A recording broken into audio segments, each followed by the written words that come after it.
Ensuite, parce que les exécutions sommaires existent certes déjà, les 2 ans et demi de génocide l'ont prouvé, mais cette loi institutionnalise la peine capitale.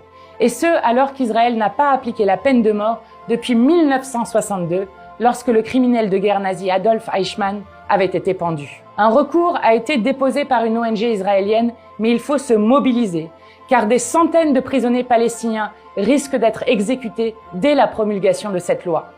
Ce lundi, Ben Gvir fêtait le vote de la loi au champagne, celui qui disait déjà combattre des animaux humains à Gaza, faire de Gaza un abattoir ou qui annonçait vouloir effacer la bande de Gaza de la surface de la Terre. Alors, signez et faites signer l'initiative citoyenne européenne pour forcer la Commission européenne à suspendre l'accord d'association entre l'Union européenne et Israël et à prendre des sanctions contre Netanyahou. Il faut 1 million de signatures, nous en avons d'ores et déjà plus de 570 000, car comme l'écrit Francesca Albanese dans son dernier rapport, il n'y a aucun espoir que les Palestiniens soient sauvés s'il n'y a pas d'intervention massive pour arrêter Israël. Je compte sur vous.